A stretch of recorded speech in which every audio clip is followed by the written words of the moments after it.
ಎಲ್ಲ ಧ್ಯಾನ ಬಂಧುಗಳಿಗೆ ನಮಸ್ಕಾರ. ಮೊದಲನೇದಾಗಿ ನಮ್ಮೆಲ್ಲರ ನೆಚ್ಚಿನ ಗುರುಗಳಾದ ಬ್ರಹ್ಮಶ್ರೀ ಪಿತಾಮಹ ಡಾಕ್ಟರ್ ಸುಭಾಷ್ ಪತ್ರಿಜಿ ಅವರಿಗೆ ನಮಸ್ತಾ, ಅಮ್ಮ ಸ್ವರ್ಣಮಾಲ ಅಮ್ಮನವರ ಪಾದ ಪದ್ಮಗಳಿಗೆ ನಮಸ್ಕರಿಸುತ್ತಾ ಈ ಸೆಷನ್ ಅನ್ನ ಸ್ಟಾರ್ಟ್ ಮಾಡ್ಕೊಳ್ಳೋಣ. ನಾವೆಲ್ಲರೂ ಇಷ್ಟೊತ್ತು ಧ್ಯಾನ ಮಾಡಿದ್ದೀವಿ. ಅಂದ್ರೆ ಶ್ವಾಸ ವಿದ್ಯೆ, ಧ್ಯಾನ ವಿದ್ಯೆ ಅಂದ್ರೆ ಶ್ವಾಸ ವಿದ್ಯೆಯನ್ನ ಕಲ್ತಿದ್ದೀವಿ. ನಾವೆಲ್ಲ ಇಷ್ಟೊತ್ತು ಅದರ ಪ್ರಾಕ್ಟೀಸ್ ಮಾಡಿದೀವಿ. ಅರ್ಧ ಗಂಟೆ 30 ನಿಮಿಷಗಳ ಕಾಲ ಅದನ್ನ ಪ್ರಾಕ್ಟೀಸ್ ಕೂಡ ಮಾಡಿದೀವಿ. ವಿದ್ಯೆ ಅವಿದ್ಯೆ, ವಿದ್ಯೆ ಅಂದ್ರೇನು, ಅವಿದ್ಯೆ ಅಂದ್ರೆ ಸಂಸ್ಕೃತದಲ್ಲಿ ಒಂದು ಇದು ಬರುತ್ತೆ, ಪ್ರಾವರ್ಬ್ ಅಂತ ಹೇಳ್ಬೋದು. ವಿದ್ಯಾ ದದಾತಿ ವಿನಯಂ ವಿದ್ಯಾ ವಿಹೀನಂ ಪಶು ಸಮಾನಂ. ಅಂದ್ರೆ ವಿದ್ಯೆ ವಿನಯವನ್ನ ಕಲಿಸುತ್ತೆ. ವಿದ್ಯೆ ಇಲ್ಲದಿದ್ದವನು ಪಶುವಿನ ಸಮಾನ. ಹೌದಲ್ವಾ? ವಿದ್ಯೆ ಕಲಿಯೋದು ಯಾರು ಈ ಸೃಷ್ಟಿಯಲ್ಲಿ? ಮಾನವ ಜೀವಿ ಒಬ್ನೇ ವಿದ್ಯೆ ಬೇಕಿರ್ತಕ್ಕಂಥದ್ದು. ಬೇರೆ ಎಲ್ಲಾ ಪಶು ಪ್ರಾಣಿ ಪಕ್ಷಿಗಳು ಜಲಚರಗಳು ನೀನ್ ಏನು ಎಲ್ಲಾ ಒಂದು 84 ದಶಲಕ್ಷ ಕೋಟಿ ಏನಿದಾವೆ ಅಷ್ಟು ಜಲ ಪ್ರಾಣಿ ಪಕ್ಷಿಗಳು ಏನೇ ಜೀವರಾಶಿಗಳಿದಾವೆ, ಯಾವ ಜೀವರಾಶಿಗಳು ವಿದ್ಯೆಯನ್ನ ಕಲಿಯೋದಿಲ್ಲ, ಕಲಿಯೋ ಅವಶ್ಯಕತೆ ಇಲ್ಲ. ಅವರಿಗೆ ಆ ಕಲಿಯೋ ಒಂದು ಸ್ತೋಮತೆನೂ ಇಲ್ಲ. ಯಾಕೆಂದ್ರೆ ಅಷ್ಟು ಈ ಬ್ರೈನ್ ಡೆವಲಪ್ ಆಗಿಲ್ಲ, ಒಂದು ವಿನಯ ಇದಿಲ್ಲ, ಅವಕ್ಕೆ ಒಂದು ಆಲೋಚನಾ ಶಕ್ತಿ ಇಲ್ಲ, ಮಾತಿನ ಶಕ್ತಿ ಇಲ್ಲ. ಅದಕ್ಕೆ ವಿದ್ಯೆ ಬೇಕಿರ್ತಕ್ಕಂಥದ್ದು ಮಾನವ ಪ್ರಾಣಿಗೆ ಮಾತ್ರನೇ. ಮಾನವನನ್ನ ಒಂದು ಪ್ರಾಣಿ ಅಂತ ಹೇಳ್ತೀವಲ್ಲ ನಾವು, ಮಾನವ ಪ್ರಾಣಿನೇ.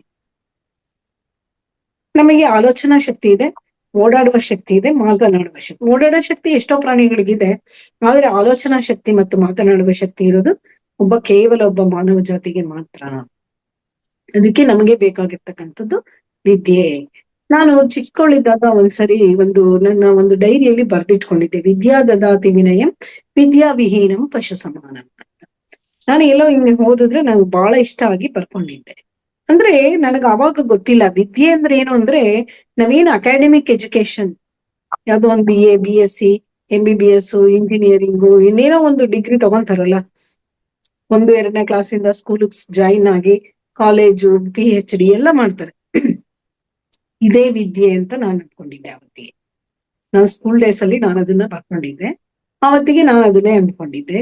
ಆದ್ರೆ ಯಾವತ್ತು ನಾನು ಆಧ್ಯಾತ್ಮಿಕತೆಗೆ ಬಂದ್ನೋ, ಧ್ಯಾನಕ್ಕೆ ಹೆಜ್ಜೆ ಇಟ್ನೋ, ಆವತ್ತು ಗೊತ್ತಾಯ್ತು ನಿಜವಾದ ವಿದ್ಯೆ ಅಂದ್ರೆ ಏನು ಅಂತ. ಅದು ಅಕಾಡೆಮಿಕ್ ಎಜುಕೇಶನ್. ಅದು ಅದೇನಂತಾರೆ, ಪೊಟ್ಟಿ ಕೂಟಿಗೆ ಅಂತಾರೆ. ಅಂದ್ರೆ ನಮ್ಮ ಹೊಟ್ಟೆ ಹೊರೆಯೋದಕ್ಕಾಗಿ ಅದು ವಿದ್ಯೆ. ನೋಡ್ರಿ, ಇವತ್ತಿನ ದಿನ ಎಷ್ಟು ಡಿಗ್ರಿಗಳು ಮಾಡಿದ್ರು, ಏನು ಅಕಾಡೆಮಿಕ್ ಎಜುಕೇಶನ್ ಏನೇನ್ ಡಿಗ್ರೀಸ್ ತಗೊಂಡ್ರು, ಅದ್ ಯಾವ್ದು ನಮ್ ಜೀವನಕ್ಕೆ ಕೆಲ್ಸಕ್ ಬರೋದಿಲ್ಲ. ಅಂದ್ರೆ ಏನಕ್ ಬರುತ್ತೆ ಅಂದ್ರೆ ಅದನ್ನ ಓದಿ ನಾವ್ ಯಾವ್ದೋ ಒಂದು ಉದ್ಯೋಗ ಸಂಪಾದನೆ ಮಾಡಿ ದುಡ್ಡು ದುಡಿದ್ರೆ ಅದು ನಮ್ಮ ಜೀವನಕ್ಕೆ, ಜೀವನ ಸಾಗಿಸೋದಕ್ಕೆ, ಈ ಬದುಕೋದಕ್ಕೆ ಅನುಕೂಲ ಆಗುತ್ತೆ ಹೊರತು ನಮಗೆ ಈ ಒಂದು ಜೀವನದಲ್ಲಿ ಅದು ಯಾವ್ದೋ ಒಂದು ನಮ್ಮ ಜೀವನದಲ್ಲಿ ಆ ಪಾಠ ನಮ್ಗೆ ಅನುಕೂಲಕ್ಕೆ ಬರೋದಿಲ್ಲ. ನಾವ್ ನೋಡಿದೀವಿ ಇವತ್ತು ಇಂಜಿನಿಯರ್ಸ್ ಎಷ್ಟೋ ಜನ ಜಾಬ್ ಮಾಡೋಂಥವ್ರೆಲ್ಲ ಅವ್ರು ಏನೋ ಓದಿರ್ತಾರೆ, ಅವ್ರೇನೋ ಜಾಬ್ ಮಾಡ್ತಾ ಇರ್ತಾರೆ. ಅವರೇ ಹೇಳ್ತಾರೆ ನಮ್ಮ ಜಾಬ್ಗುನು ನಮ್ಮ ಎಜುಕೇಶನ್ಗೂ ಕನೆಕ್ಷನ್ ಇಲ್ಲ. ಆದ್ರೆ ಎಜುಕೇಶನ್ ಇಲ್ಲ ಅಂದ್ರೆ ಜಾಬ್ ಸಿಗುತ್ತಾ? ಇಲ್ಲ. ಎಜುಕೇಶನ್ ಇದ್ರೇನೆ ಜಾಬ್ ಸಿಗುತ್ತೆ, ಆದ್ರೆ ಅದಕ್ಕೂ ಕನೆಕ್ಷನ್ ಇಲ್ಲ ಇವತ್ತು. ಹಂಗೆ ಆ ವಿದ್ಯೆ ಈ ಒಂದು ನಮ್ಮ ಬದುಕಿನ ವಿದ್ಯೆ ಅಲ್ಲ. ಬದುಕೋಕ್ಕಾಗಿ ವಿದ್ಯೆ ಇರ್ಬೋದು, ಬದುಕಿನ ವಿದ್ಯೆ ಅದಲ್ಲ. ಹೀಗೆ ಇದು ವಿದ್ಯೆ ಅಂತ ನಾವ್ ಅಂದ್ಕೊಂಡಿದ್ವಿ.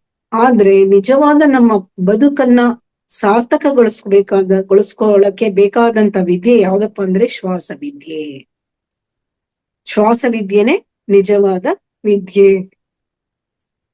ಶ್ವಾಸ ವಿದ್ಯೆ ಅಂದ್ರೆ ನಾವ್ ಇವಾಗ ಏನ್ ಮಾಡ್ತಾ ಇದೀವಿ, ನಮ್ಮ ಶ್ವಾಸವನ್ನ ಗಮನಿಸ್ತಾ ಇದೀವಿ. ಒಳ ಹೋಗುವ ಉಸಿರು, ಹೊರ ಬರುವ ಉಸಿರು. ಇದನ್ನ ಇನ್ನೊಂದು ಪದದಲ್ಲಿ ಏನಂತೀವಿ? ಹಂಸ ಅಂತೀವಿ. ಅದಕ್ಕೆ ನಾವು ಯಾವಾಗ ನಾವು ಧ್ಯಾನ ಸಾಧನೆ ಮಾಡ್ತೀವೋ ಅದು ಹಂಸ ಸಾಧನೆ. ಜಗತ್ತಿನಲ್ಲಿ ಎರಡೇ ಬೇಕಾಗಿರ್ತಕ್ಕಂಥದ್ದು, ಒಂದು ಹಂಸ, ಒಂದು ಹಿಡ್ಕೋಬೇಕಾಗಿರ್ತಕ್ಕಂಥದ್ದು ಹಂಸ, ಬಿಡಬೇಕಾಗಿರ್ತಕ್ಕಂಥದ್ದು ಹಿಂಸೆ. ಅಂದ್ರೆ ಸಸ್ಯಾಹಾರಿಗಳಾಗಿರಿ, ಧ್ಯಾನಿಗಳಾಗಿರಿ.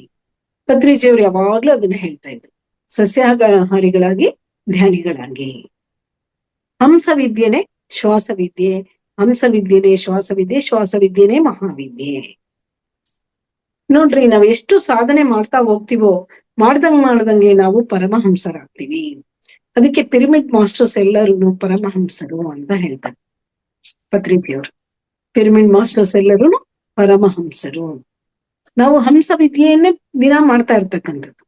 ಇದೇ ನಮ್ಮ ಜೀವನದಲ್ಲಿ ನಮಗೆ ಒಂದು ಆತ್ಮಜ್ಞಾನವನ್ನ ಕೊಡ್ತಕ್ಕಂಥದ್ದು. ಈ ಒಂದು ಪ್ರಪಂಚದಲ್ಲಿ ಎಷ್ಟೋ ಒಂದು ಧಾರ್ಮಿಕ ಆಚರಣೆಗಳಿದೆ, ಆದ್ರೆ ಕೆಲವರು ಅದನ್ನೇ ಆಧ್ಯಾತ್ಮಿಕತೆ ಅಂತ ಅಂದ್ಕೊಂಡ್ಬಿಟ್ಟಿದ್ದಾರೆ. ಒಂದು ದೇವಸ್ಥಾನಕ್ಕೆ ಹೋಗೋದಾಗ್ಲಿ, ಮಂತ್ರ ಜಪ ಮಾಡೋದಾಗ್ಲಿ, ಕೀರ್ತನೆ ಮಾಡೋದಾಗ್ಲಿ, ಪ್ರಾರ್ಥನೆ ಮಾಡೋದಾಗ್ಲಿ, ಎಲ್ಲವೂ ಕೂಡ ಇದು ಧಾರ್ಮಿಕ ವಿದ್ಯೆಗಳಿವು. ಆಧ್ಯಾತ್ಮಿಕತೆ ಅಂದ್ರೆ ಏನು ಅಂದ್ರೆ ಆತ್ಮದ ಆದಿಯನ್ನ ತಿಳಿದುಕೊಳ್ತಕ್ಕಂತ ವಿದ್ಯೆನೆ ಆಧ್ಯಾತ್ಮಿಕತೆ. ಆತ್ಮದ ಆದಿಯಿಂದ ಬಂದಂತ ಆತ್ಮದ ಒಂದು ಆದಿಯನ್ನ ನಾವು ಏನು ತಿಳ್ಕೊಳ್ತಾ ಹೋಗ್ತೀವಿ, ಅದೇ ನಿಜವಾದ ಆಧ್ಯಾತ್ಮಿಕತೆ.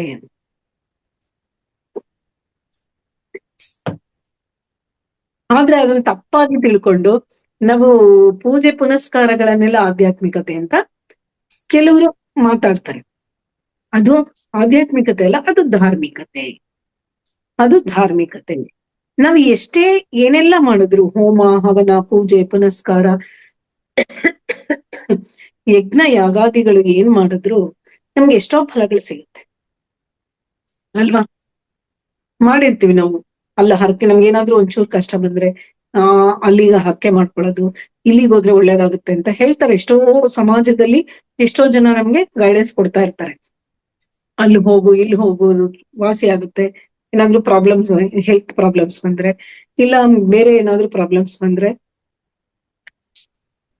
ನಿಮ್ಮ ಒಂದು ಕಷ್ಟ ನಿವಾರಣೆ ಆಗುತ್ತೆ. ಇಲ್ಲಿಗೆ ಹರಕೆ ಮಾಡ್ಕೊ, ಅಲ್ಲಿಗೆ ಹರಕೆ, ಆ ಪೂಜೆ ಮಾಡ್ಸು, ಈ ಹೋಮ ಮಾಡ್ಸು ಎಲ್ಲ ಹೇಳ್ತಾ ಇರ್ತಾರೆ. ನಾವ್ ಏನೆಲ್ಲ ಮಾಡಿ ಅದರ ಫಲವನ್ನು ತಗೊಂಡಿರ್ತೀವಿ. ಅಂದ್ರೆ ಏನು, ನಾವ್ ಅಲ್ಲಿಗೆ ಹೋಗಿ ಹರಕೆ ಮಾಡ್ಕೊಂಡ್ ಬಂದ್ರೆ, ಇಲ್ಲ ಅಲ್ಲಿಗೆ ಹರಕೆ ಮಾಡ್ಕೊಂಡು ಅಲ್ಲಿಗೆ ಹೋಗ್ ಬಂದ್ರೆ ನಮ್ ಪ್ರಾಬ್ಲಮ್ ಸಾಲ್ವ್ ಆಗ್ಬೋದು. ಇಲ್ಲ ಅಂತ ಹೇಳಿ ಇದೆಲ್ಲ ಏನಪ್ಪಾ ಅಂದ್ರೆ, ಇವೇನೇ ಮಾಡಿದ್ರು ನಮ್ಮ ಒಂದು ಸಾಮಾಜಿಕವಾಗಿ ಶಾರೀರಿಕವಾಗಿ ಏನು ಸಮಸ್ಯೆಗಳಿದೆ ಇವೆಲ್ಲವಕ್ಕೂ ನಿವಾರಣೆ ಸಿಗ್ಬಹುದು. ಸಿಗ್ಲೂಬಹುದು, ಸಿಗದೇನೂ ಇರಬಹುದು ಅಲ್ವಾ. ಆದ್ರೆ ಆತ್ಮಜ್ಞಾನ ಅನ್ನತಕ್ಕಂಥದ್ದು ಮಾತ್ರ ಸಿಗೋದಿಲ್ಲ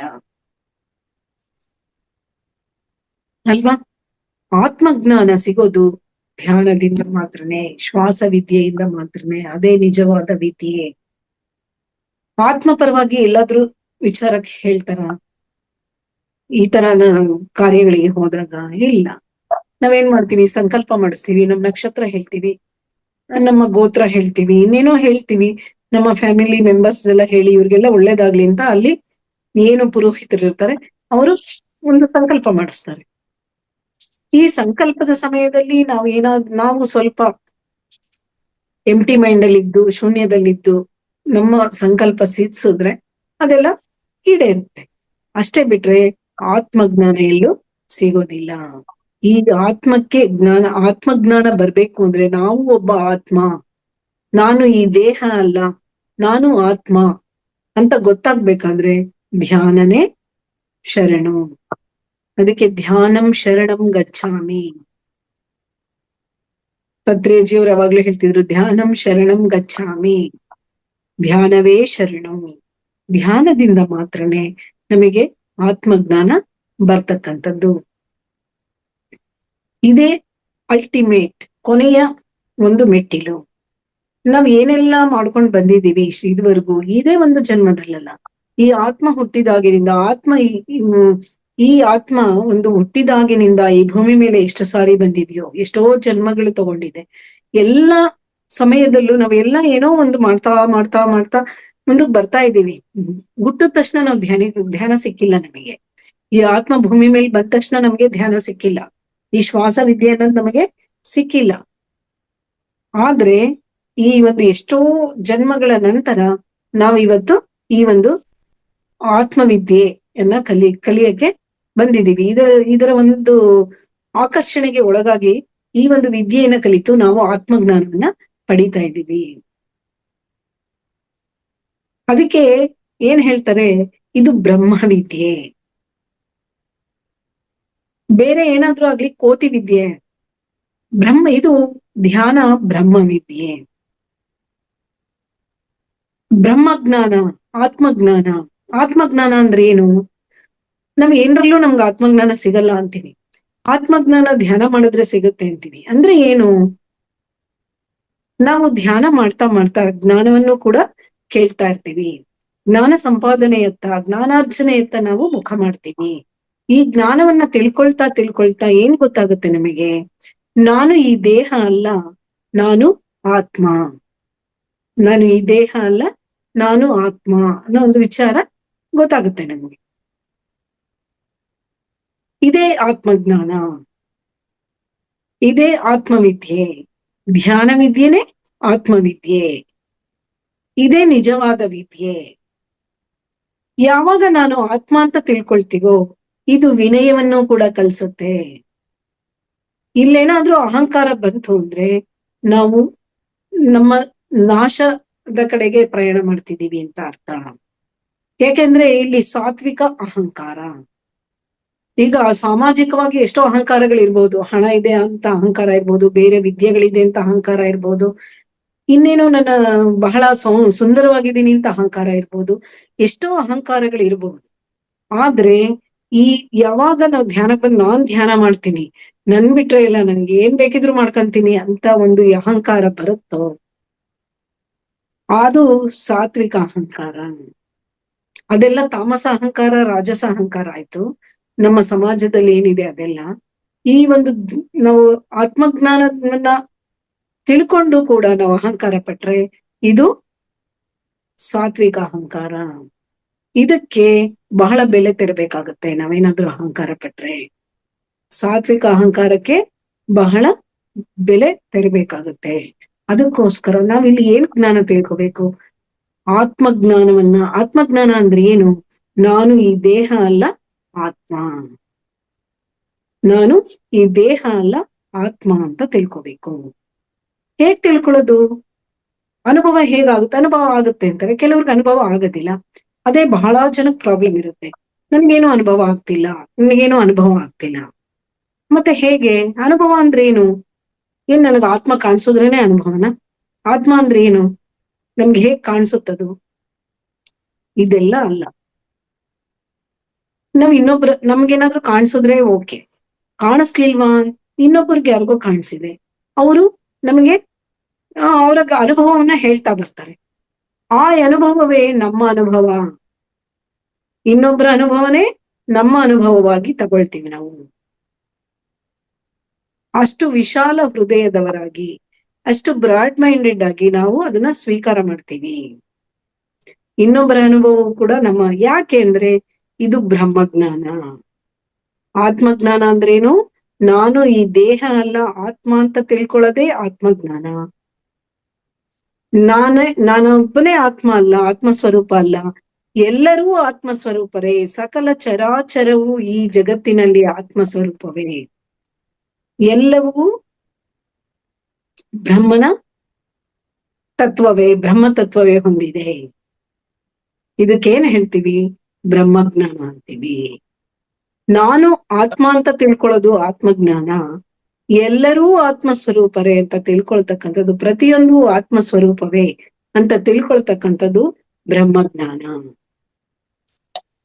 ಈ ಬ್ರಹ್ಮಜ್ಞಾನ ಯಾವಾಗ ಪಡಿತೀವೋ ಅವನೇ ನಿಜವಾದ ಬ್ರಾಹ್ಮಣ.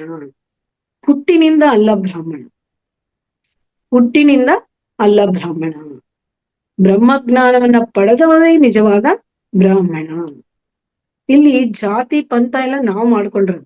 ನಮ್ಮ ಧ್ಯಾನದಲ್ಲಿ ಯಾವ್ದಾದ್ರು ನೀನ್ ಈ ಜಾತಿಯವ್ರ ಧ್ಯಾನ ಮಾಡ್ಬೇಕು, ಆ ಜಾತಿಯವ್ರ ಧ್ಯಾನ ಮಾಡ್ಬೇಕು, ಈ ಪಂಥದವ್ರು ಮಾಡ್ಬೇಕು, ಈ ಧರ್ಮದವ್ರು ಮಾಡ್ಬೇಕು ಏನಾದ್ರು ಇದೆಯಾ? ಇಲ್ಲ. ನೀನ್ ಯಾರಿಗೆ ಉಸಿರಾಡ್ತಾ ಇದ್ದಾರೋ, ಯಾರ್ಯಾರು ಉಸಿರಾಡ್ತಿದಾರೋ ಎಲ್ರೂ ಧ್ಯಾನ ಮಾಡ್ಬೋದು ಅಂತ ಹೇಳ್ತಾರೆ ಪತ್ರಿಜಿ ಅಲ್ವಾ?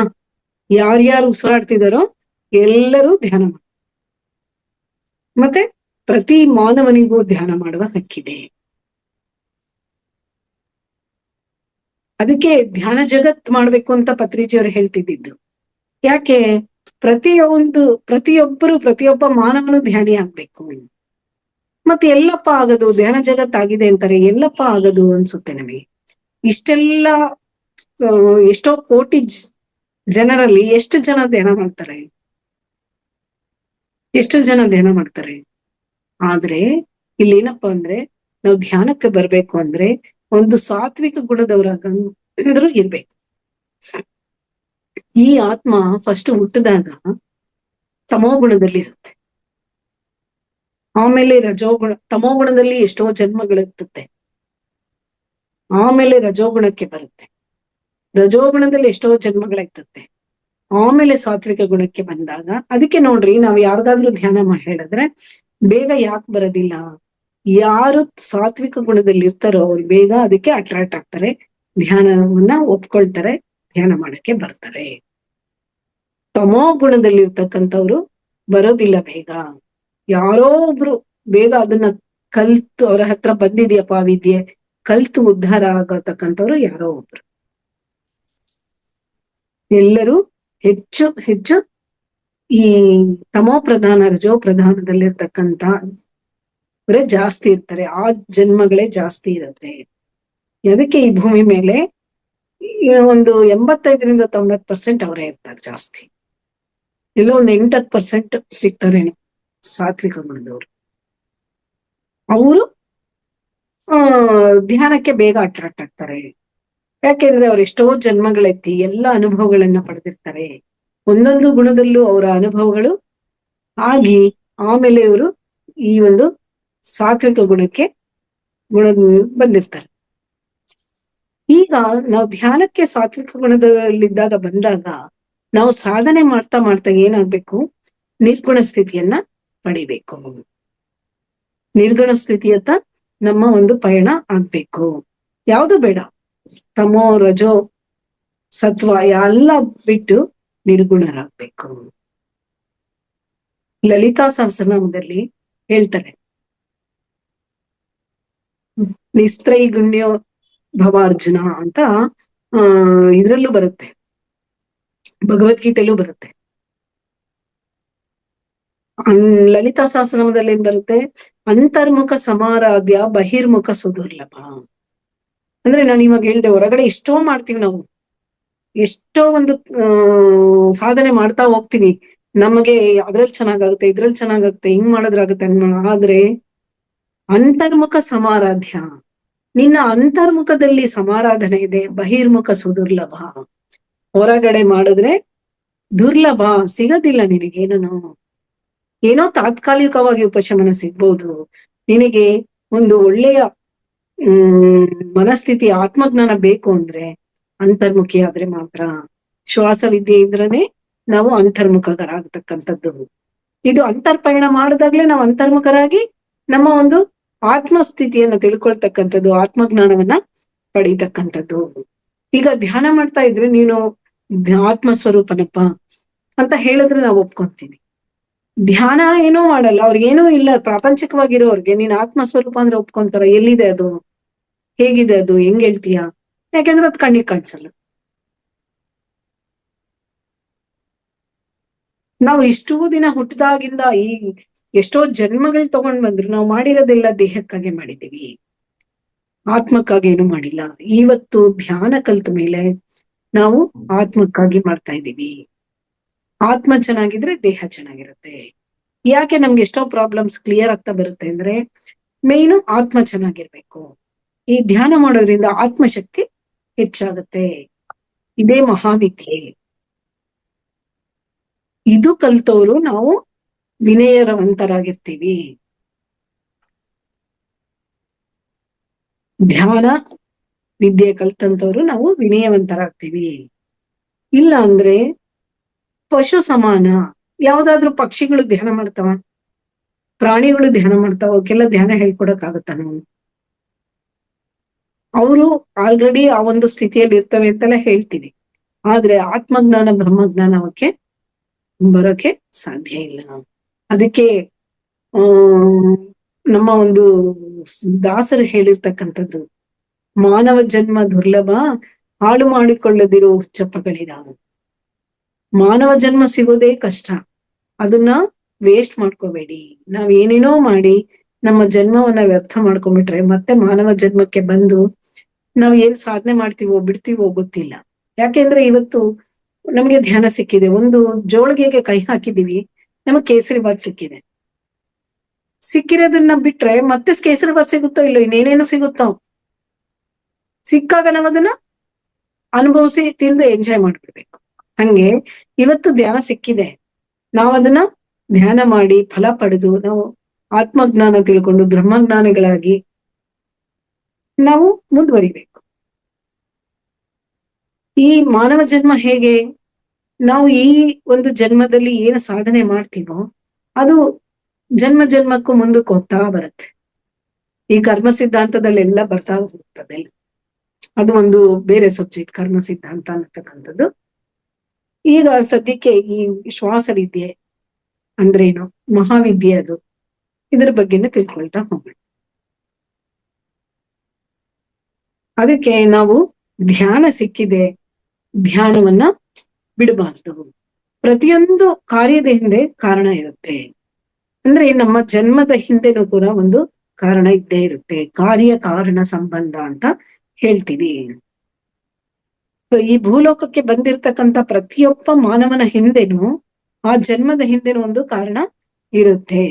ಕಾರಣ ಇಲ್ಲದೆ ಇಲ್ಲಿ ಯಾರು ಬರಕ್ಕೆ ಈ ಭೂಮಿ ಮೇಲೆ ಸಾಧ್ಯ ಇಲ್ಲ. ಯಾಕೆಂದ್ರೆ ಸಂಗೀತ ಸಾಧನೆ ಮಾಡ್ಲಿಲ್ಲ ಅಂದ್ರೆ ಅದರ ಫಲ ಸಿಗೋಲ್ಲ. ನೀನು ಹಾಗೇನೆ ಧ್ಯಾನ ಸಾಧನೆ ಮಾಡ್ಲಿಲ್ಲ ಅಂದ್ರೆ ಅದ್ರ ಫಲ ಸಿಗಲ್ಲ. ವ್ಯವಸಾಯ ಮಾಡ್ಲಿಲ್ಲ ಅಂದ್ರೆ ಬೆಳೆ ಸಿಗಲ್ಲ. ಹಂಗೆ ಬರ್ಬೇಕು ಅಂದ್ರೆ ಭೂಮಿಯಲ್ಲಿ ಕುತ್ಕೊಂಡ್ಬಿಟ್ಟು ನಾನ್ ಧ್ಯಾನ ಮಾಡ್ತೀನಿ ಹಂಗೆ ಬೆಳೆ ಬರುತ್ತೆ, ನೀನ್ ಬಿತ್ತಿ ನಿನ್ ಕೆಲ್ಸ ನೀನ್ ಮಾಡಿದ್ರೆ ಅಲ್ಲಿ ಧ್ಯಾನ ಮಾಡಿದ್ರೆ ಒಳ್ಳೆ ಫಲ ಸಿಗುತ್ತೆ. ಅದು ಬಿಟ್ಟು ನಾನು ಬರೀ ಧ್ಯಾನ ಮಾಡ್ತೀನಿ ಅಂದ್ರೂ ಆಗಲ್ಲ. ಅಲ್ಲಿ ಏನೇನ್ ಮಾಡ್ಬೇಕು ಅದೆಲ್ಲ ಮಾಡಿ ನಾವು ಧ್ಯಾನ ಮಾಡಿದ್ರೇನೆ. ಅದಕ್ಕೆ ಪತ್ರಿಜಿಯವ್ರು ಹೇಳ್ತಕ್ಕಂಥದ್ದು, ನೀವು ಏನ್ ಮಾಡ್ತಿರೋ ಎಲ್ಲಾ ಮಾಡಿ ನಿಮ್ಮ ಜೀವನದಲ್ಲಿ, ಆದ್ರೆ ಅದರ ಜೊತೆಗೆ ಪ್ರತಿದಿನ ಧ್ಯಾನ ಸಾಧನೆ ಮಾಡಿ. ಅದಕ್ಕೆ ನಾವು ಟೈಮ್ ಇಲ್ಲ ಅಂದ್ರೆ ಬೇಗ ಎದ್ದೇಳೋ ನಿದ್ದೆ ಟೈಮನ್ನ ಅದು ಕೊಟ್ರೆ 1 ಗಂಟೆ ನಿದ್ದೆ ಕಮ್ಮಿ ಮಾಡೋದು, 2 ಗಂಟೆ ನಿದ್ದೆ ಕಮ್ಮಿ ಮಾಡೋದು, ಧ್ಯಾನ ಮಾಡ್ತಕ್ಕಂಥದ್ದು. ಮಲಗ್ಬೇಕಾದ್ರೆ ಇಲ್ಲ ಎದ್ದ ತಕ್ಷಣ ಧ್ಯಾನ ಮಾಡ್ತಾ ಇದ್ರೆ ನಾವು ಅದು ಹೆಚ್ಚೆಚ್ಚು ಸಾಧನೆ ಮಾಡ್ದಂಗಿಲ್ಲ, ನಾವು ಹೆಚ್ಚೆಚ್ಚು ಫಲವನ್ನ ಹೊಂದುತ್ತಾ ಹೋಗ್ತೀವಿ. ನಾವು ಈ ಭೂಮಿ ಮೇಲೆ ಎಷ್ಟೋ ಪಾಠಗಳನ್ನ ಕಲಿಯೋದಕ್ಕೆ ಬಂದಿದ್ದೀವಿ. ಈ ಧ್ಯಾನ ಮಾಡೋದ್ರಿಂದ ಏನಪ್ಪಾ, ನಮ್ಗೆ ಮಿತ್ರತ್ವ ಭಾವ ಸಿಗುತ್ತೆ, ಮಿತ್ರತ್ವ ಸಿಗುತ್ತೆ ಅಂತ ಹೇಳ್ತಾರೆ ಪತ್ರಿಜಿಯವರು, ಎಲ್ಲದಕ್ಕಿಂತ ಜಾಸ್ತಿ. ಯಾಕೆಂದ್ರೆ ಮೇಲಿನ ಲೋಕಗಳಲ್ಲೆಲ್ಲ ಯಾವುದೇ ರಿಲೇಶನ್ಶಿಪ್ಸ್ ಯಾವುದು ಇಲ್ಲ, ಅಣ್ಣ ತಮ್ಮ, ಅಕ್ಕ ತಂಗಿ, ತಂದೆ ತಾಯಿ ಯಾವುದು ಇಲ್ಲ. ಈ ಭೂಲೋಕದಲ್ಲೇ ಎಲ್ಲವೂ ಇರ್ತಕ್ಕಂಥದ್ದು. ಅಲ್ಲಿ ಎಲ್ಲರೂ ಮಿತ್ರರೇ ಅಂತ ಹೇಳ್ತಾರೆ ಪತ್ರಿಜಿಯವರು. ಮೇಲಿನ ಲೋಕಗಳಲ್ಲಿ ಇರ್ತಕ್ಕಂಥದ್ದೆಲ್ಲರೂ ಮಿತ್ರರೇ. ಅದಕ್ಕೆ ಇಲ್ಲಿ ಕೂಡ ಧ್ಯಾನದಲ್ಲಿ ನಮ್ಗೆ ಸಿಗೋದೆಲ್ಲ ಮಿತ್ರ ಲಾಭ. ಈಗ ನೀವೆಲ್ಲ ನನಗ್ ಸ್ನೇಹಿತರಾದ, ನಾನು ನಿಮ್ಮ ಸ್ನೇಹಿತೆ ಆದೆ ಅಲ್ವಾ? ನಾವೇನ್ ಹೇಳ್ತೀವಿ, ಫ್ರೆಂಡ್ ಅಂತಾನೆ ಹೇಳ್ತೀವಿ, ನಮ್ ಮೆಡಿಟೇಷನ್ ಫ್ರೆಂಡ್ ಅಪ್ಪ ಇವರು ಅಂತ ಹೇಳ್ತೀವಿ. ಧ್ಯಾನದಿಂದ ನಮ್ಗೆ ಮಿತ್ರ ಲಾಭ ಇದೆ. ನಾವೆಷ್ಟೋ ಅನುಭವಗಳನ್ನ ಪಡೆಯೋದಕ್ಕೋಸ್ಕರನೇ ಬಂದಿದ್ದೀವಿ ಈ ಭೂಮಿ ಮೇಲೆ. ಧ್ಯಾನ ಮಾಡಿ ಕೂಡ ನಾವು ಅದರ ಅನುಭವವನ್ನು ಕೂಡ ಪಡಿತೀವಿ. ನಾವು ಧ್ಯಾನದಲ್ಲಿ ಉಚ್ಛ್ವಾಸ ನಿಶ್ವಾಸಗಳನ್ನು ಗಮನಿಸ್ತಾ ಇದ್ದಾಗ ಅದ್ರ ಮಧ್ಯೆ ಒಂದು ಗ್ಯಾಪ್ ಸಿಗುತ್ತೆ, ಬಹಳ ಚಿಕ್ಕ ಗ್ಯಾಪ್ ಸಿಗುತ್ತೆ. ಆ ಗ್ಯಾಪ್ ಜಾಸ್ತಿ ಆಗ್ತಾ ಆಗ್ತಾ ಅದೇ ನಮ್ಗೆ ಆಲೋಚನಾ ರಹಿತ ಸ್ಥಿತಿಯನ್ನ ತಂದ್ಕೊಡ್ತಕ್ಕಂಥದ್ದು. ನಮ್ಗೆ ಎಷ್ಟೋ ಆತ್ಮಾನುಭವಗಳಾಗ್ಬೋದು, ಊರ್ಧ್ವಲೋಕ ಮಾಸ್ಟರ್ಸ್, ಅಪ್ಪರ್ ವರ್ಲ್ಡ್ ಮಾಸ್ಟರ್ಸ್ ಬರ್ಬೋದು. ಒಬ್ಬೊಬ್ರಿಗೆ ಒಂದೊಂದು ಅನುಭವ ಆಗ್ಬೋದು, ಆಗ್ದೇನೂ ಇಲ್ಲ. ಯಾರೋ 100ಕ್ಕೆ1 ಕಾಣಿಸ್ಬೋದು, ಇಲ್ದೇವ್ರಿಗೆ ಇಲ್ಲ. ಅದಕ್ಕೆ ಏನ್ ಹೇಳ್ತಾರೆ, ಕಾಣಿಸಿದ್ರೆ ಒಳ್ಳೇದು, ಕಾಣಿಸ್ದಿದ್ರೆ ಇನ್ನೂ ಒಳ್ಳೇದು. ಯಾಕೆಂದ್ರೆ ಅವಾಗ ಹಾಯಾಗಿ ಧ್ಯಾನ ಮಾಡ್ಕೊಂಡಿರ್ತೀವಿ, ನಮ್ಗೆ ಏನ್ ನಡಿಬೇಕು ಎಲ್ಲ ಚೆನ್ನಾಗೇ ನಡೀತಾ ಇರುತ್ತೆ. ನಾವು ಧ್ಯಾನ ಸಾಧನೆಯನ್ನು ಹಾಯಾಗಿ ಮಾಡ್ತಾ ಇರ್ತೀವಿ. ಇಲ್ಲಾಂದ್ರೆ ಇವ್ರು ಯಾರೋ ಕಾಣಿಸಿದ್ರು, ಯಾರೋ ಬಂದ್ರು, ನನ್ ಪಕ್ಕ ಕೂತ್ಕೊಂಡ್ರು, ಹಿಂಗಾಯ್ತು ಹಂಗಾಯ್ತು. ಆದ್ರೆ ಅದ್ ಏನಕ್ಕಾಯ್ತು ಏನು ಅದು ತಿಳ್ಕೊಳ್ಳೋದೇ ಒಂದು ನಮ್ಗೆ ಫುಲ್ಲು ಕ್ಯೂರಿಯಾಸಿಟಿ. ನಮ್ಮ ಸಾಧನೆಗಿಂತ ಜಾಸ್ತಿ ಅದ್ರ ಬಗ್ಗೆನೆ ನಮ್ಮ ಆಲೋಚನೆ ಶುರು ಆಗ್ಬಿಡತ್ತೆ. ಅದಕ್ಕೋಸ್ಕರ ನಾವು ಮಾಡ್ತಾ ಹೋಗೋಣ. ಕಾಣಿಸ್ತಾ ಓಕೆ, ಕಾಣಿಸ್ದಿದ್ರೆ ಡಬಲ್ ಓಕೆ. ಯಾರಾದ್ರೂ ಕಾಣಿಸಿರೋರು ಹೇಳ್ತಾರಲ್ಲ, ಅವ್ರ ಅನುಭವವನ್ನ ನಮ್ಮ ಅನುಭವವಾಗಿ ಸ್ವೀಕರಿಸೋಣ. ಯಾಕೆಂದ್ರೆ ಧ್ಯಾನ ಅನ್ನೋದು ಇಲ್ಲಿ ಏನ್ ಹೇಳ್ತಾರೆ, ಪಿರಮಿಡ್ ಮೆಡಿಟೇಷನ್ ಅನ್ನತಕ್ಕಂಥದ್ದು ಸೈಂಟಿಫಿಕ್, ಆಧ್ಯಾತ್ಮಿಕ ವಿಜ್ಞಾನ, ಸೈಂಟಿಫಿಕ್ ಸ್ಪಿರಿಚುಯಾಲಿಟಿ. ಯಾಕೆಂದ್ರೆ ಆ ಧ್ಯಾನ ಅನ್ನೋದು ಆಧ್ಯಾತ್ಮಿಕತೆ, ಪಿರಮಿಡ್ ಅನ್ನೋದು ವಿಜ್ಞಾನ ಅಲ್ವಾ. ಪೈರ ಅಂದ್ರೆ ಅಗ್ನಿ ಮಧ್ಯೆ ಅಂತ, ಪಿರಮಿಡ್ ಅಂದ್ರೆ ಪೈರ ಅಂದ್ರೆ ಅಗ್ನಿ, ಅಮಿಡ್ ಅಂದ್ರೆ ಮಧ್ಯೆ, ಪಿರಮಿಡ್ ಅಂದ್ರೆ ಅಗ್ನಿ ಮಧ್ಯೆ. ಅಂದ್ರೆ ನಾವು ಧ್ಯಾನ ಮಾಡ್ಬೇಕಾದ್ರೆ ನಮ್ಗೆ ಏನ್ ಬರುತ್ತೆ? ನಾವು ಆಲೋಚನಾ ರಹಿತ ಸ್ಥಿತಿಗೆ ಹೋದಂಗಿಲ್ಲ, ನಮ್ಗೆಲ್ಲ ಬರ್ತಕ್ಕಂಥದ್ದು ಎನರ್ಜಿ. ಆ ಎನರ್ಜಿ ಏನು? ಎನರ್ಜಿ ಅಂದ್ರೆ ಏನು ಕೇಳ್ತೀವಿ? ಹೀಟ್, ಶಕ್ತಿ. ಆ ಒಂದು ಎನರ್ಜಿ ಬಂದು ನಮ್ಮಲ್ಲಿ ಎಷ್ಟೋ ದೇಹದಲ್ಲಿ ದೈಹಿಕವಾಗಿ, ಮಾನಸಿಕವಾಗಿ, ಎಲ್ಲ ರೀತಿಯನ್ನು, ಬುದ್ಧಿಪರವಾಗಿ, ಆತ್ಮದ ಪರವಾಗಿ ಎಲ್ಲ ರೀತಿಯನ್ನು ನಮ್ಮಲ್ಲಿ ಬದಲಾವಣೆಗಳನ್ನ ತರ್ತಾ ಹೋಗುತ್ತೆ. ನೀವೆಲ್ಲ ಎಷ್ಟೋ ಅನುಭವಗಳನ್ನ ಪಡೆಯಕ್ಕೆ ನಾವು ಭೂಮಿ ಮೇಲೆ ಬಂದಿದ್ದೀವಿ. ನಾವು ಬಂದ ಮೇಲೆ ಏನ್ ಮಾಡ್ತೀವಿ? ಇದು ನಾನೇನಕ್ಕೋ ಬೇರೆ ಪಕ್ಕದವ್ರನ್ನೆಲ್ಲ ನೋಡಿ ನಾವು ಹೀಗಿದ್ದೀವಿ ಹಾಗಿದ್ದೀವಿ ಅಂದ್ಕೊಂಡು ನಾವು ಅದನ್ನೇ ಕಂಪೇರ್ ಮಾಡ್ಕೊಂಡು ನಾವು ದುಃಖವನ್ನ ಅನುಭವಿಸ್ತಾ ಇರ್ತೀವಿ. ನಿಜವಾಗ್ಲೂ ದುಃಖ ಯಾರಿಗೂ ಇಲ್ಲ ಮಾನವನಿಗೆ ಭೂಮಿ ಮೇಲೆ. ನಾವು ಕಂಪೇರ್ ಮಾಡ್ಕೊಂಡ್ರೆ ನಮಗೆ ದುಃಖ. ಇಲ್ಲ ಅಂದ್ರೆ ನಾವು ಯಾವಾಗ್ಲೂ ಹ್ಯಾಪಿಯೆಸ್ಟ್ ಪರ್ಸನ್ ಆಗಿರ್ತೀವಿ. ಅದಕ್ಕೆ ಹೇಳ್ತಾರೆ, ಬದುಕೋಕೆ ಬಹಳ ಹಣ ಬೇಕಿಲ್ಲ, ಪಕ್ಕದವ್ರು ನೋಡ್ ಬದುಕಕ್ಕೆ ಬಹಳ ಬೇಕಂತ, ಎಷ್ಟಿದ್ರು ಸಾಕಾಗಲ್ಲ. ಪಕ್ಕದವ್ರು ನೋಡ್ ಬದುಕಕ್ಕೆ ಎಷ್ಟಿದ್ರು ಸಾಕಾಗಲ್ಲ. ಅದಕ್ಕೆ ನಾವು ಕಂಪೇರ್ ಮಾಡ್ಕೊಂಡಾಗ ಪಕ್ಕದವ್ರು ನೋಡ್ ಬದುಕ್ಬೇಕಾಗುತ್ತೆ. ನಾವೇನು ಇಲ್ಲ, ನಮ್ಗೆ ಏನಿದೆಯೋ ಅದ್ರಲ್ಲಿ ನಾವು ಹ್ಯಾಪಿಯಾಗಿ, ನಾವು ಧ್ಯಾನ ಸಿಕ್ಕಿದೆಯಲ್ಲ, ಇದಕ್ಕಿಂತ ನಮ್ಮ ಭಾಗ್ಯ ಏನ್ ಬೇಕು ಅಂತ ಮಾಡ್ಕೊಂಡು ಹಾಯಾಗಿ ಇರೋದ್ರ ಜೀವನ ಮಾಡ್ತಾ ಹೋದ್ರೆ ನಮ್ಮಂತ ಪರಮ ಸುಖಿಗಳು ಯಾರು ಇಲ್ಲ.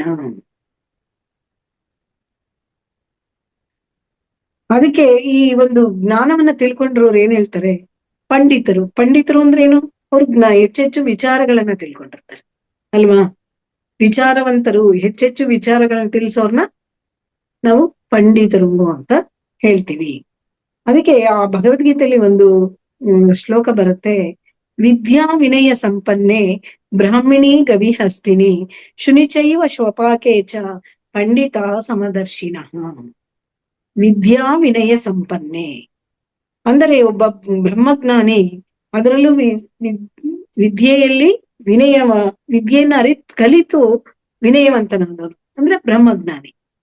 ಬ್ರಹ್ಮಜ್ಞಾನವನ್ನ ತಿಳ್ಕೊಂಡ್ಮೇಲೆ ಅವನು ವಿನಯವಂತನಾಗೆ ಆಗ್ತಾನೆ ಅಲ್ವಾ. ಎಲ್ಲಾ ಬಗೆಯ ಮಾನವರನ್ನು ಸಮಭಾವದಿಂದ ನೋಡುತ್ತಾನೆ. ನಾವು ಪತ್ರಿಜಿಯವ್ರನ್ನೇ ಹೇಳ್ಬೋದು ಎಕ್ಸಾಂಪಲ್. ಎಲ್ಲರನ್ನೂ ಸಮಭಾವದಿಂದನೇ ನೋಡ್ತಾ ಇದ್ರು. ಅವರು ಎಷ್ಟು ಸಾರಿ ನಮ್ಮೂರಿಗೆ ಬಂದ್ರು, ಎಷ್ಟು ಸಾರಿ ನಮ್ಗೆ ಸಿಕ್ಕರು. ಅವ್ರು ಒಂದು ಸಾರಿ ಬಂದಾಗಿಲ್ಲ, ಏನು ಸಂಗತಿ, ಏನ್ ಮಾಡ್ದೆ, ನಾವು ಪಿರಮಿಡ್ ಕಟ್ತಾ ಇದ್ವಾ, ಎಲ್ಲಿಗ್ ಬಂತು ವರ್ಕು, ಇದು ಧ್ಯಾನ ಪ್ರಚಾರ ಹೇಗಿದೆ, ಹೀಗೆ ಕೇಳ್ತಿದ್ರೆ ಹೊರತು ಯಾವತ್ತು ನಿನ್ ಬಿಸ್ನೆಸ್ ಏನು, ನೀನ್ ಏನ್ ಮಾಡ್ತಿದೀಯಾ ಅಂತ ಒಂದು ದಿವ್ಸನೂ ನಮ್ಮನೆಯವ್ರನ್ನ ಕೇಳಿಲ್ಲ ಪತ್ರಿಜಿ. ನಾವೇನ್ ಮಾಡ್ತೀವಿ, ಯಾರಾದ್ರೂ ಸಿಕ್ಕ ತಕ್ಷಣ ಎಲ್ಲ ವಿಚಾರಿಸಿ, ನಿಮ್ಗೆ ಎಷ್ಟು ಜನ ಮಕ್ಳು, ನೀವೇನ್ ಮಾಡ್ತೀರಾ, ಬಿಸ್ನೆಸ್ ಮಾಡ್ತೀರಾ, ಜಾಬ್ ಮಾಡ್ತೀರಾ, ಇವೆಲ್ಲ ಕೇಳ್ತೀವಿ ಅಲ್ವಾ. ಯಾಕೆಂದ್ರೆ ನಾವು ಸಾಮಾಜಿಕವಾಗಿ ಮಾತಾಡ್ತೀವಿ, ಅವರು ಆಧ್ಯಾತ್ಮಿಕವಾಗಿ ಮಾತಾಡ್ತಾ ಇದ್ರು. ಅವರು ಬ್ರಹ್ಮಜ್ಞಾನಿಗಳು, ಅವರು ವಿನಯ ಸಂಪನ್ನರು, ಅವ್ರು ಎಲ್ಲರನ್ನೂ ಒಂದೇ ತರ ನೋಡ್ತಿದ್ರು. ಧ್ಯಾನಿಗಳಾದ್ರಾಯ್ತು, ಅವ್ರಿಗೆ ಬಹಳ ಇಷ್ಟ ಧ್ಯಾನ ಪ್ರಚಾರ. ಧ್ಯಾನ ಮಾಡೋರ್ಗಿಂತ ಧ್ಯಾನ ಪ್ರಚಾರ ಮಾಡೋರ್ನ ಕಂಡ್ರೆ ಬಹಳ ಬಹಳ ಇಷ್ಟ ಪತ್ರಿಜಿಯವರಿಗೆ. ಅವ್ರು ಹೇಳ್ತಿದ್ರು, ನನ್ನ ಸ್ವಂತ ಸಂಸಾರಕ್ಕಿಂತ, ಫ್ಯಾಮಿಲಿಗಿಂತ, ನನ್ನ ಓನ್ ಫ್ಯಾಮಿಲಿಗಿಂತ ನನಗೆ ಪಿರಮಿಡ್ ಮಾಸ್ಟರ್ಸೇ ಬಹಳ ಬಹಳ ಇಂಪಾರ್ಟೆಂಟ್ ಅಂತ ಎಷ್ಟೋ ಸಾರಿ ಸಭೆಗಳಲ್ಲಿ ಕೂಡ ಹೇಳಿದ್ದಾರೆ ಪತ್ರಿಜಿ.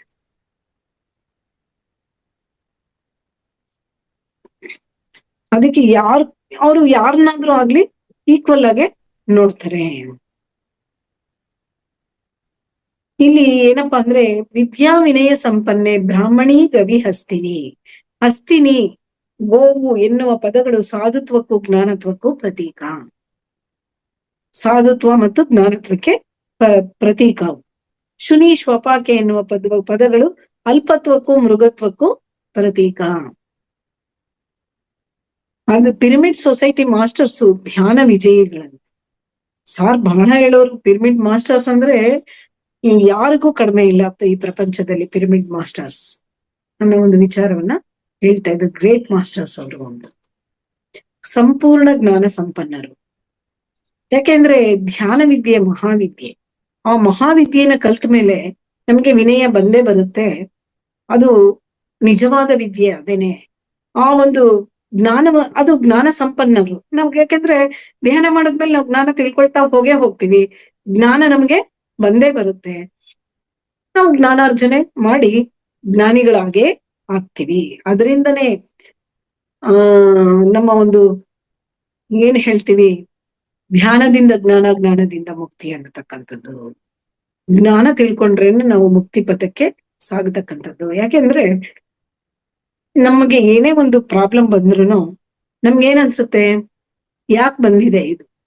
ಮಾಮೂಲಾಗಿದ್ದಾಗ, ಮಾಮೂಲು ಮಾನವರಾದಾಗ ಏನ್ ಅನ್ಸುತ್ತೆ, ಯಾಕಪ್ಪ ಬಂತು, ಯಾರಿಗೂ ಬರ್ದಿದ್ ನನಗ್ ಬಂದ್ಬಿಡ್ತಲ್ಲ, ಎಲ್ಲರೂ ಚೆನ್ನಾಗಿದ್ದಾರೆ ಈ ಪ್ರಪಂಚದಲ್ಲಿ, ನನಗೇ ಬಂದ್ಬಿಟ್ಟಿದೆ.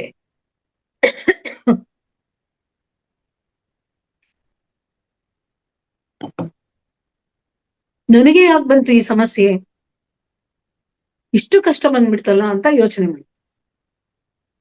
ಅದೇ ಜ್ಞಾನ ತಿಳ್ಕೊಂಡಾಗ, ಜ್ಞಾನಿಗಳಾದಾಗ ಏನಕ್ ಬಂದಿದೆ ಇದು, ನಾನು ಏನು ಮಾಡಿದ್ರೆ ನನಗೆ ಏನ್ ಅನುಭವಿಸ್ಬೇಕಾಗಿದೆ ಇವಾಗ. ಆಕ್ಚುಲಿ ಹೇಳ್ಬೇಕಂದ್ರೆ ನಾವು ಎಷ್ಟು ಕರ್ಮ ಮಾಡಿರ್ತೀವೋ, ಬ್ಯಾಡ್ ಕರ್ಮ ಮಾಡಿರ್ತೀವೋ, ನಾವು ಮಾಡಿರೋದ್ರಲ್ಲಿ 20% ಅಂತೆ ನಮಗ್ ಕೊಡೋದು ಅಲ್ಲ. ಕೆಟ್ಟ ಕರ್ಮಗಳಿಗೆ ನಮ್ ಕಷ್ಟಗಳು ಬಂದ್ರೆ ನಮ್ಗ್ ಅನ್ಭವ್ಸಕ್ಕೆ ಆಗಲ್ಲ. ಅಯ್ಯೋ ಎಷ್ಟು ಕಷ್ಟ ಬಂದ್ಬಿಡ್ತಪ್ಪ ನಮಗೆ ಅಂತ ಯೋಚನೆ ಮಾಡ್ತೀವಿ ನಾವು.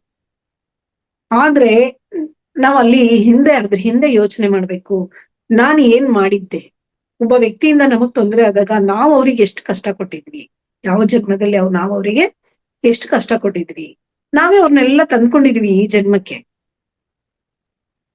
ಎಲ್ಲ ಋಣಗಳನ್ನ ತೀರಿಸ್ತೀನಿ, ಕರ್ಮವನ್ನ ಸಾಲು ಮಾಡ್ಕೊಂತೀನಿ, ಬಾ ನಾನ್ ನಿನ್ ಜೊತೆ ಬರ್ತೀನಿ ಭೂಮಿ ಮೇಲೆ ಅಂತ ಬಂದಿದೀವಿ.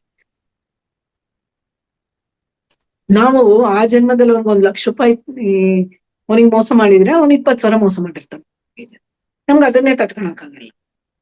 ಹೆಂಗ್ ಮಾಡ್ಬಿಟ್ಟ ನಮಗೆ. ಆದ್ರೆ ಇದಾಗಿದೆ ಅಂದ್ರೆ ಇಲ್ಲಿ ನಮ್ಮ ಕರ್ಮ ಸಾಲ್ವ್ ಆಗ್ತಿದೆ, ಕರ್ಮವನ್ನ ಕಳ್ಕೊಂತಾ ಇದ್ದೀವಿ. ನಾವು ಅವ್ರಿಗೆ ಏನ್ ಮಾಡಿದ್ವು ಯಾವ ಜನ್ಮದಲ್ಲಿ, ಅವರು ನಮ್ಗೆ ಮತ್ತೆ ತೀರ್ಸಕ್ಕೆ ಬಂದಿದ್ದಾರೆ ಅಂದ್ಕೊಂಡ್ರೆ ನಮ್ಗೆ ಅವಾಗ ನೋವಿಲ್ಲ ಅಲ್ವಾ. ಇನ್ಯಾರೋ ಏನೋ ಮಾತಿನ ಮೂಲಕ ಚುಚ್ಚಿದ್ರೆ, ಮಾನವ ಸಹಜ ಗುಣ ಏನು, ಅವ್ರ ಹಂಗಂದ್ರು ಅವ್ರ ಹಿಂಗಂದ್ರು ಅಂತ ಅದನ್ನೇ ರಿಪೀಟ್ ಆಗ್ತಾ ಇರತ್ ಮೈಂಡ್ ಅಲ್ಲಿ. ರಿಪೀಟ್ ಅದು ಕಳ್ಕೊಳ್ಳೋದಂತೂ ಸಿಕ್ಕಾಪಟ್ಟೆ ಕಷ್ಟ. ನಾವ್ ಹೆಚ್ಚು ಸಾಧನೆ ಮಾಡಿ ಜ್ಞಾನ ತಿಳ್ಕೊಂತ ಅದರಿಂದ ಹೊರಗ್ ಬರ್ಬೇಕು. ನಾವು ಅವ್ರಿಗೆ ಏನು ನೋಯಿಸಿದ್ವೋ ಅವ್ರು ನಮಗ್ ನೋಯಿಸಿದ್ದಾರೆ ಅಷ್ಟೇ. ಕರ್ಮ ಕ್ಲಿಯರ್ ಅಂದ್ಕೊಂಡಾಗ ನಮ್ಗ್ ನೋವಿಲ್ಲನ.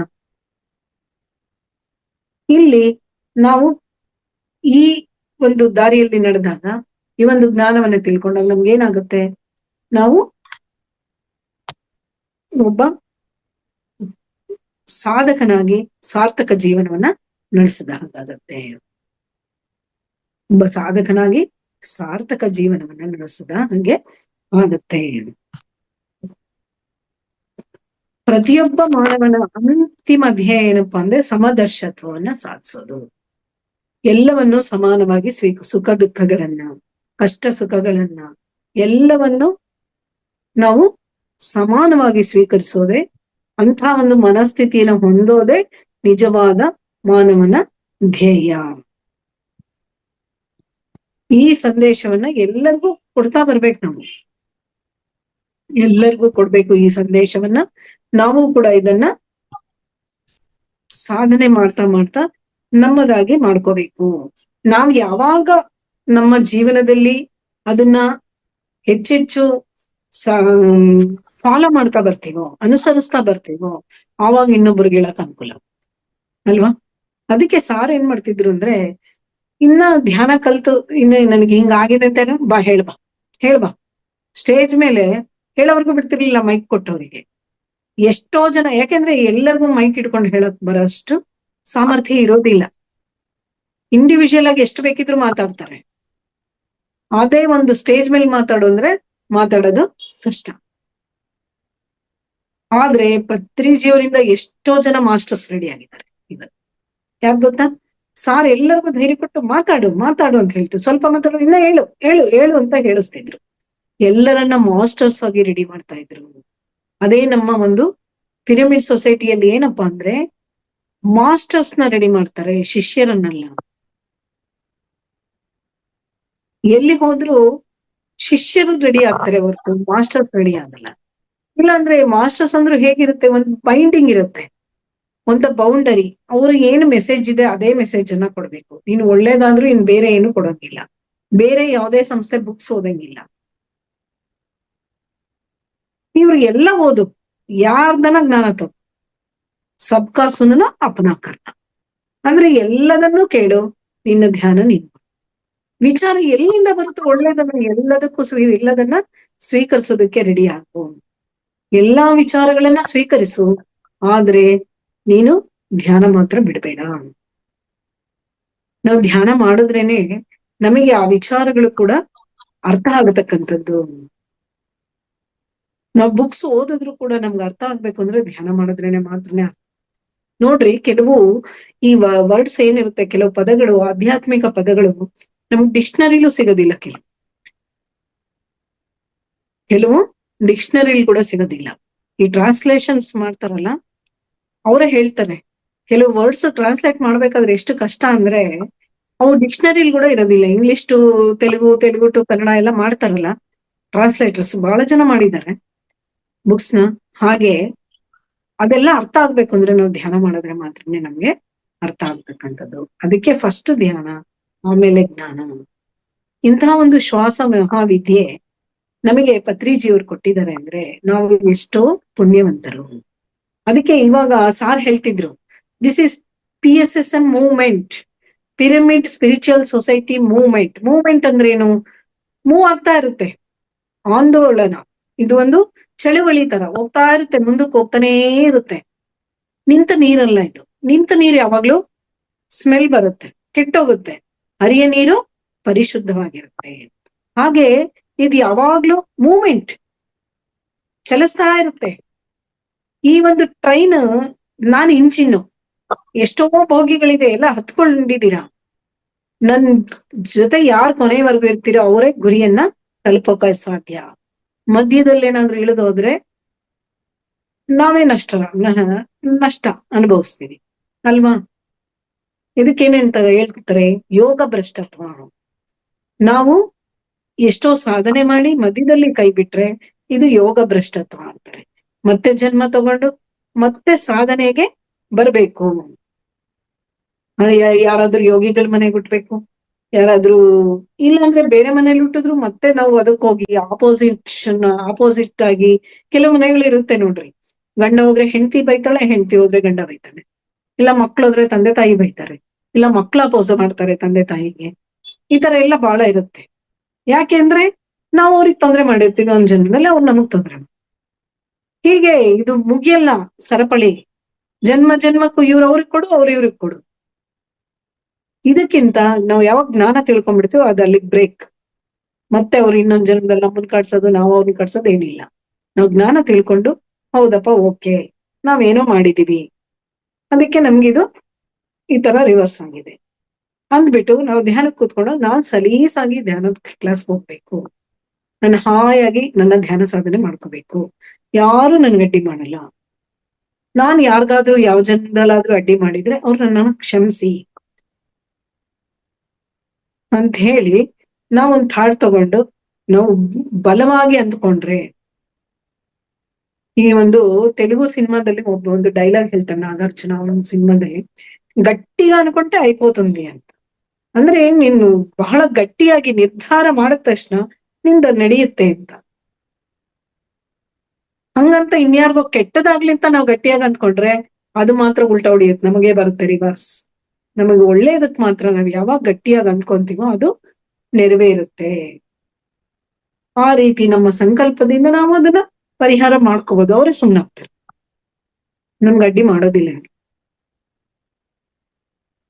ಈ ರೀತಿ ನಾವು ಜ್ಞಾನವನ್ನ ತಿಳ್ಕೊಂತ ನಮ್ಮ ಸಾಧನೆಗಳಿಂದ ನಮ್ ಸಾಧನೆ ಮಾಡ್ತಾ ಆತ್ಮಜ್ಞಾನಿಗಳಾಗಿ ಬ್ರಹ್ಮಜ್ಞಾನಿಗಳಾಗಿ ನಾವು ವಿದ್ಯಾವಂತರಾಗಿ, ಯಾವ ವಿದ್ಯೆ? ಶ್ವಾಸ ವಿದ್ಯೆಯಿಂದನೇ ನೀವೆಲ್ಲ ನಮ್ಗೆ ಆತ್ಮಜ್ಞಾನ ಬ್ರಹ್ಮಜ್ಞಾನ ಎಲ್ಲ ಬರ್ತಕ್ಕಂಥದ್ದು. ನಮ್ಮ ಜೀವನ ಸಾರ್ಥಕತೆಯನ್ನ ಪಡೆದು ನಮ್ಮ ಜೀವನದ ಗುರಿ ಏನು? ಮುಕ್ತಿ ಮತ್ತು ಮೋಕ್ಷಗಳ ಕಡೆಗೆ ನಮ್ಮ ಪಯಣ ಆಗ್ಬೇಕು ಅಂತ ಹೇಳ್ತಾ, ನನಗೆ ಈ ಒಂದು ಅವಕಾಶವನ್ನು ಕೊಟ್ಟ ಮಹಾವತಾರ್ ಫೌಂಡೇಶನ್ ಟೀಮ್ನವರಿಗೆಲ್ಲ ಕೂಡ ವಂದಿಸುತ್ತಾ ನನ್ನ ಒಂದು ಕ್ಲಾಸ್ ಅನ್ನ ಮುಗಿಸ್ತಾ ಇದ್ದೀನಿ. Thank you masters. Thank you.